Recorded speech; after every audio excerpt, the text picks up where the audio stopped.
자, 지난 시간에 우리가 그 마르쿠제를 얘기했다면 오늘은 그 이탈리아의 아우토노미아 운동이라고 하는 얘기를 좀 할 것 같아요.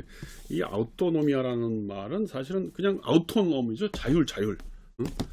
뭐몇 개 이 책들이 있어요. 이렇게 이제 이 뭐 자유의 공간 뭐 이런 뭐 책들이 있는데, 근데 이게 뭐냐면 그 어떻게 보면 이제 그 노동운동의 한 양상으로 이탈리아에서 있었던 중요한 그 흐름이에요. 흐름. 노동운동이죠. 노동운동. 근데 이제 이게 왜 주목을 받냐면 기존의 1950년대, 60년대까지의 노동운동이라고 하는 게 전통적인 마르크시즘에 근거한 운동이에요. 뭐냐면 임금 착취, 노동시간 단축, 그 다음에 무슨 자본가 타도, 그 다음에 뭐 노조의 어떤 지도부가 뭐 앞장서서 뭐 조직을 만들고 그 뭐 지도원들은 거기에 따르고 뭐 이런 그런 조직주의 뭐 이런 거였단 말이에요. 그러니까 제도를 바꾸고 착취 임금을 더 받아내고 뭐 이제 이런 거였단 말이에요. 근데 1950년대, 60년대부터 이탈리아를 중심으로 이런 노동운동이 좀 바뀌어요. 한마디로 얘기하면 그런 제도나 임금 투쟁도 중요하지만 내 삶을 바꾸는, 말 그대로 내 삶 자체가 자본에 의해서 침투당하고 있다는 걸 느끼고 내 삶 자체를 바꿔야겠다 라고 하는 의식으로 노동운동이 바뀌는 거예요. 이게 이제 프리에적인 관점이라고 나는 보는 거예요. 그러니까 기본적으로 보면 막스는 여러 가지 얘기를 했어요. 노동에 대해서. 그러나 기본적으로는 막스가 생각했던 노동이라는 건 억압의 기제라는 거예요. 내가 진짜로 했던 내 작업의 결과물, 어떤 책상을 만들고 책을 썼는데 돈을 받고 파니까 그 결과물이 나로부터 멀어져. 그걸 뭐예요? 노동의 외적 소외죠. 내 결과물이 내가 내 마음대로 못하는 거니까. 그다음 두 번째로는 노동의 내적 소외라는 말을 쓰는데 그건 뭐냐면 일하는 과정이나 시간이나 뭐 쉬는 시간이나 노동의 강도가 내 마음대로 하는 게 아니고 시키는 대로 위에서 시키는 대로 하는 거예요. 너 몇 시 출근해서 몇 시까지 해. 그리고 뭐 1시간 안에 뭐 볼트 너트를 뭐 200개 만들어. 이러면 뭐 내가 쉬고 싶어도 절대로 못 쉬는 거죠. 이런 걸 소위 노동의 내적인 소외라고 하는 겁니다. 그래서 막스 당시에는 육체 노동과 이 정신 노동이라는 게 분리되어 있어서 정신 노동이라는 게 뭐예요? 주로 관리자죠. 뭐 일정표 짜고 뭐 생산 계획표 짜고 이런 사람들은 그런 의미에서 육체 노동자들을 억압하는 사람이 됐다는 거예요.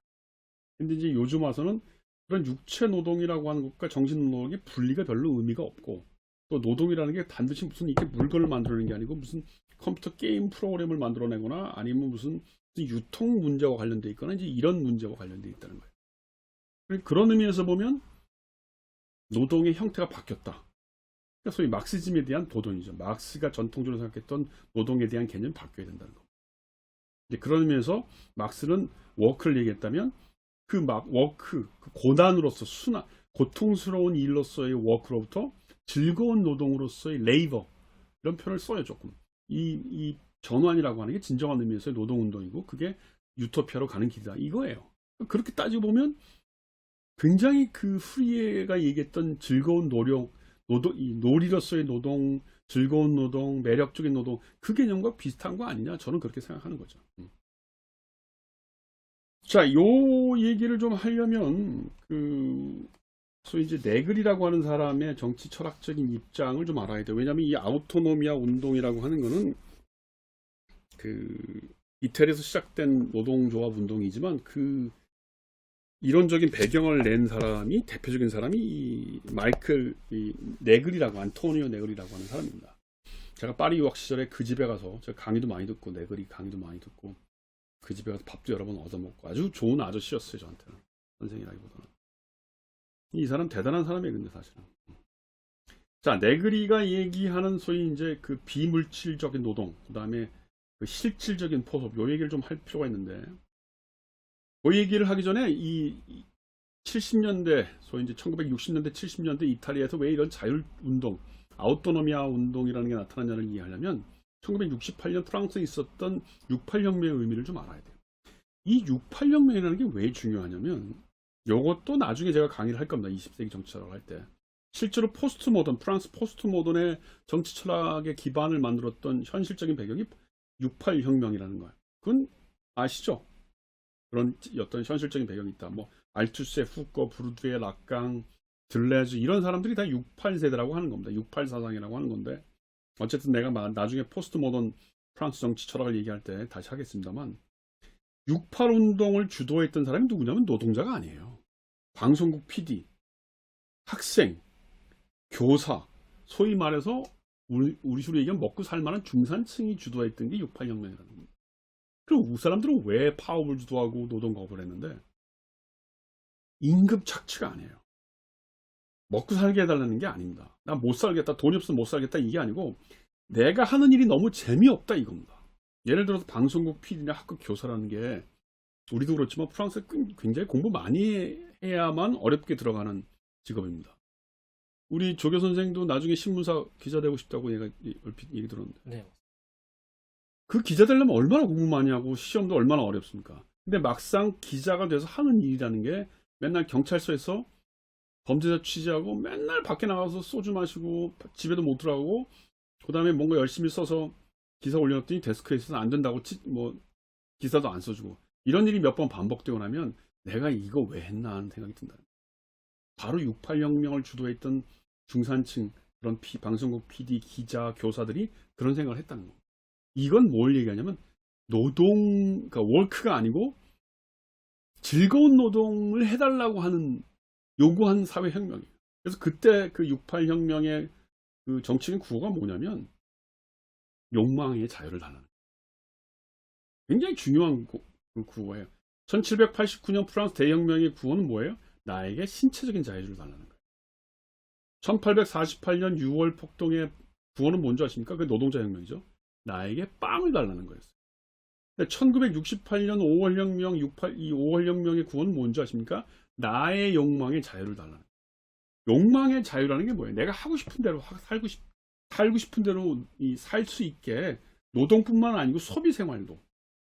그러면서 이제 이때 뭐가 나오냐면 여성주의 운동 같은 게 나오고 무슨 게이라든가 뭐 동성연애하는 사람, 그다음에 히피 문화라는 게 뭐예요?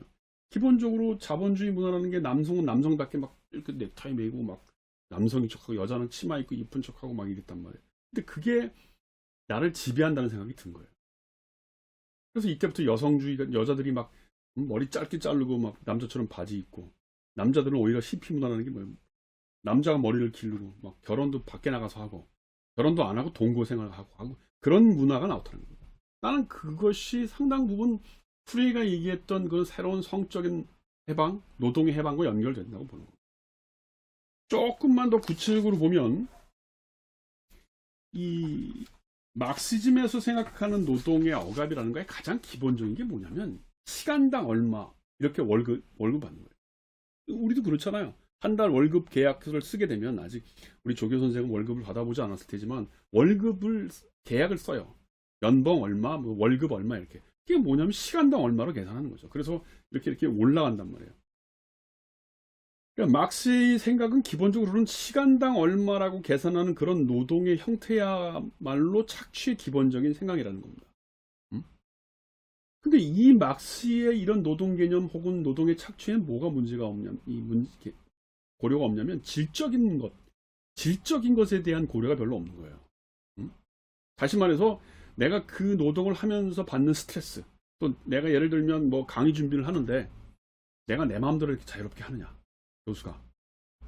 그게 아니고 뭐 시험도 몇 번 봐라, 뭐 쪽지 시험 봐라, 뭐 이런 소리를 계속 듣느냐. 학생들한테 자유롭게 교과목을 선택할 수 있게 하느냐, 아니면 막 본부에서 이거 가르쳐라 저거 가르쳐라 하느냐. 나는 내가 대학을 다녔을 때와 비교를 해보면 오늘날의 대학은 이미 그런 그 교수의 어떤 정신적 교육이 어떤 교수권, 내가 가르칠 수 있는, 그 다음에 연구할 수 있는 자유도 많이 없어진 거예요. 그냥 시키는 대로 하는 거예요.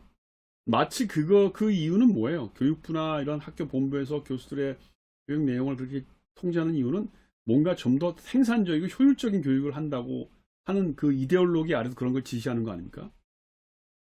근데 그렇게 되면 어떻게 돼요? 다 획일적이 되는 거예요. 똑같이. 그리고 형식적으로 1시간 반 수업을 한다. 그럼 그냥 1시간 반 가서 그 안에서 무슨 농담 따먹기를 하건, 저 맨날 10년 전에 만들었던 파워포인트 그냥 읽고 들어오건, 그런 교육의 질적인 건 컨트롤이 안 되고 1시간 반을 때웠어? 그럼 너는 노동을 임무를 완수한 거니까 월급 줄게. 너 1시간 반 제대로 못했어? 그럼 너 수업 빼먹은 거니까 징계받아. 뭐 이렇게 통제가 해야 된다는 겁니다. 그런 노동의 질적인 것에 대한 고려가 막스의 기본적으로 시간당 얼마라고 하는 임금 노동에서는 제대로 고려가 안 되었다. 그런 얘기.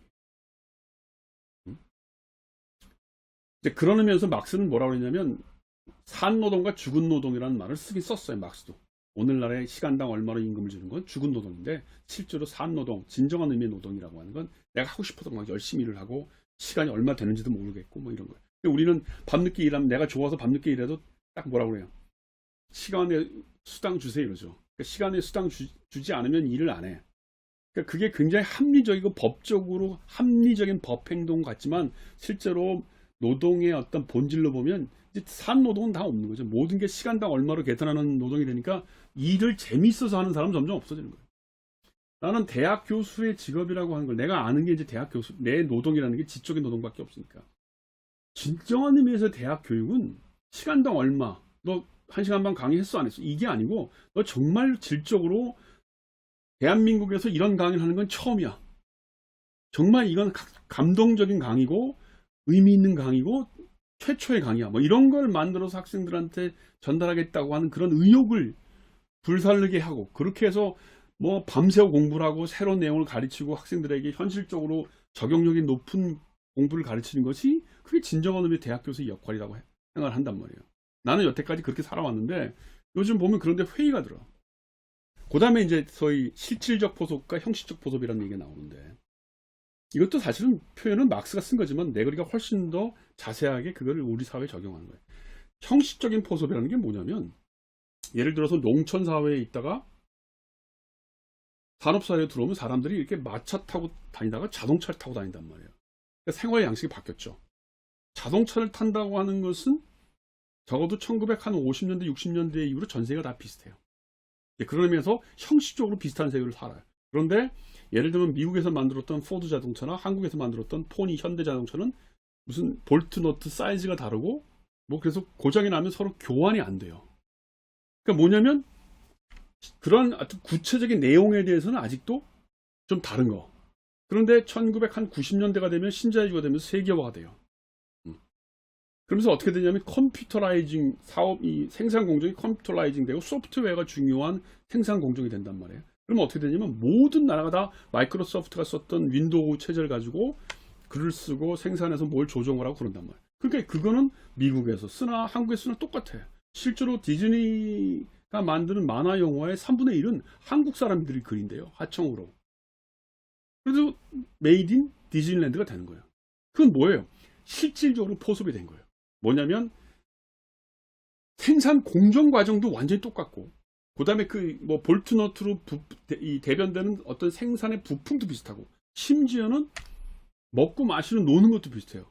내가 30년 전에 외국에 유학을 나갔을 때는 애들이 이렇게 뭘 커피를 들고 이렇게 복도에서 뭘 들고 커피 마시고 이 맥도날드를 먹더라고요. 난 그게 되게 이상했어. 우리나라의 관념에서는 뭐냐면 음식이라는 건 앉아서 먹고 뭐 이런 거예요. 근데 지금은 다 이거 커피 들고 다니면서 먹고 서서 뭘 먹어. 그거 외국에 가면 똑같아요.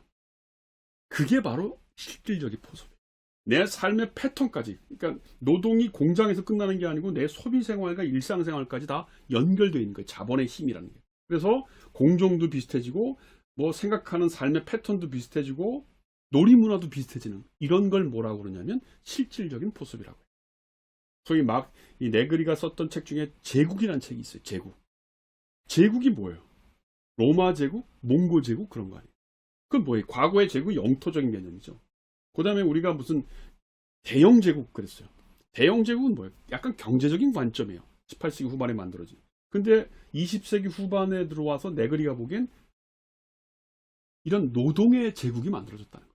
모든 나라가 다 똑같은 형태의 노동을 하고 있고 그 다음에 삶의 패턴, 소비 패턴은 다 비슷하다. 그것은 그러니까 국가가 아니고 지배하는 건 자본이라고 하는 초제국, 초금융적 자본이 이걸 지배하고 있어요. 그러니까 지금 우리는 제국의 세계에 살고 있는 거예요. 자, 이럴 때 만들어진 노동의 형태가 뭐예요? 비물질적 노동이라고 하는 거예요. 혹은 사회적인 노동자 이런 말을 써요. 비물적 노동이라는 게 뭐예요? 우리가 물건을 만들어내는 노동 그뿐만이 아니고 무슨 유행, 취미, 소비 규범 이런 것들을 포함하는 것 비물질적 노동이라고 하는 겁니다. 뭐 하여튼 뭐 책 소개는 아니지만 이제 여러 사람들이 썼던 책 중에 이런 거예요. 그 다음에 인간들 상호작용과 소통하는 계기들, 서비스 산업, 이런 걸 비물질적인 노동이라고 하는 거예요. 그래서 여기서 중요한 게 뭐냐면, 과거의 노동자들은